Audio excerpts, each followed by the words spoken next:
ada seorang dari daerah Benyamin, namanya Kis bin Abiel, bin Zeror, bin Bekorat, bin Afiah, seorang suku Benyamin, seorang yang berada. Orang ini ada anaknya laki-laki, namanya Saul, seorang muda yang elok rupanya.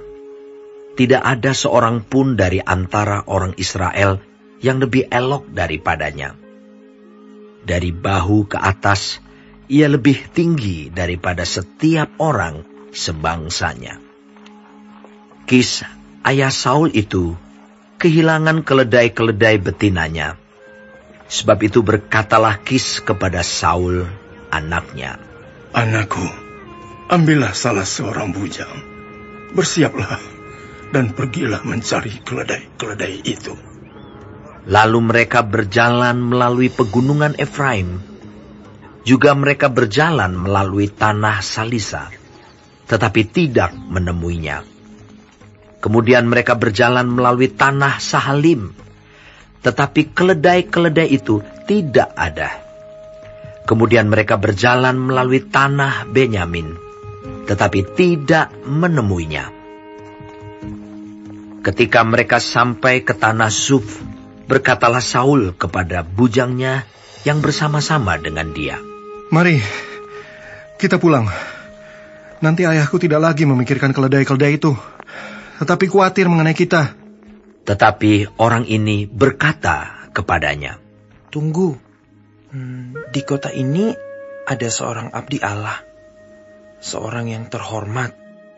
Segala yang dikatakannya pasti terjadi. Marilah kita pergi ke sana sekarang juga. Mungkin ia dapat memberitahukan kepada kita tentang perjalanan yang kita tempuh ini." Jawab Saul kepada bujangnya itu, "Tetapi kalau kita pergi, apakah yang kita bawa kepada orang itu? Sebab roti di kantong kita telah habis, dan tidak ada pemberian untuk dibawa kepada abdi Allah itu. Apakah yang ada pada kita?" Jawab bujang itu pula kepada Saul, "Masih ada padaku 1/4 sikal perak. Itu dapat aku berikan kepada abdi Allah itu. Maka ia akan memberitahukan kepada kita tentang perjalanan kita." Dahulu di antara orang Israel, apabila seseorang pergi menanyakan petunjuk Allah, ia berkata begini, "Mari, kita pergi kepada pelihat." Sebab nabi yang sekarang ini disebutkan dahulu pelihat. Kemudian berkatalah Saul kepada bujangnya itu, "Pikiranmu itu baik. Mari kita pergi." Maka pergilah mereka ke kota, ke tempat abdi Allah itu. Ketika mereka naik jalan pendakian ke kota itu, mereka bertemu dengan gadis-gadis yang keluar hendak menimba air. Mereka bertanya kepada gadis-gadis itu, "Pelihat ada di sini?" Jawab gadis-gadis itu kepada mereka, "Ya, ada. Baru saja ia mendahului kamu. Cepat-cepatlah sekarang. Ia datang ke kota hari ini karena ada perjamuan korban untuk orang banyak di bukit pada hari ini. Apabila kamu masuk ke kota, kamu akan segera menjumpainya sebelum ia naik ke bukit untuk makan. Sebab orang banyak tidak akan makan sebelum ia datang, karena dialah yang memberkati korban. Kemudian barulah para undangan makan. Pergilah sekarang, sebab kamu akan menjumpainya dengan segera." Maka naiklah mereka ke kota, dan ketika mereka masuk kota, Samuel yang berjalan keluar untuk naik ke bukit berpapasan dengan mereka. Tetapi Tuhan telah menyatakan kepada Samuel sehari sebelum kedatangan Saul, demikian, "Besok kira-kira waktu ini, aku akan menyuruh kepadamu seorang laki-laki dari tanah Benyamin. Engkau akan mengurapi dia menjadi raja atas umatku Israel, dan ia akan menyelamatkan umatku dari tangan orang Filistin. Sebab aku telah memperhatikan sengsara umatku itu, karena teriakannya telah sampai kepadaku." Ketika Samuel melihat Saul, maka berfirmanlah Tuhan kepadanya, "Inilah orang yang kusebutkan kepadamu itu. orang ini akan memegang tampuk pemerintahan atas umatku. Dalam pada itu, Saul datang mendekati Samuel di tengah pintu gerbang dan berkata, Maaf, di mana rumah pelihat itu? Jawab Samuel kepada Saul, katanya, Akulah pelihat itu. Naiklah mendahului aku ke bukit.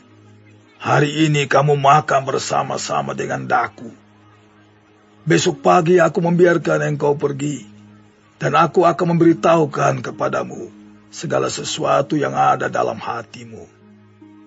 Adapun keledai-keledaimu yang telah hilang 3 hari lamanya sampai sekarang, janganlah engkau khawatir, sebab telah diketemukan. Tetapi siapakah yang memiliki segala yang diingini orang Israel? Bukankah itu ada padamu dan pada seluruh kaum keluargamu? Tetapi jawab Saul, Bukankah aku seorang suku Benyamin, suku yang terkecil di Israel? Dan bukankah kaumku yang paling hina dari segala kaum suku Benyamin? Mengapa Bapa berkata demikian kepadaku? Sesudah itu Samuel mengajak Saul dan bujangnya. Dibawanya ke pendopo dan diberikannya kepada mereka tempat utama di depan para undangan, yang banyaknya kira-kira 30 orang. Berkatalah Samuel kepada juru masak, Berikanlah sekarang bagian yang diberikan kepadamu tadi, dengan pesan, simpanlah ini dahulu. Lalu juru masak itu menghidangkan paha dan apa yang termasuk ke situ, dan meletakkannya ke depan Saul. Dan Samuel berkata, Lihat, yang tinggal ini diletakkan ke depanmu. Makanlah, sebab telah disimpan bagimu untuk perayaan ini. Ketika aku berkata, aku telah mengundang orang banyak. Demikianlah pada hari itu, Saul makan bersama-sama dengan Samuel. Sesudah itu, turunlah mereka dari bukit ke kota. Dan Samuel bercakap-cakap dengan Saul di atas sotoh. Mereka bangun pagi-pagi, dan ketika fajar menyingsing, Samuel memanggil Saul yang ada di atas sotoh itu. Katanya, Bangunlah! Aku akan mengantarkan engkau. Lalu Saul bangun dan mereka keduanya pergi keluar, yakni ia dan Samuel. Ketika mereka turun sampai ke ujung kota, berkatalah Samuel kepada Saul, Katakanlah kepada bujang itu, supaya ia pergi mendahului kita. Tetapi berhentilah engkau sebentar, maka aku akan memberitahukan kepadamu firman Allah.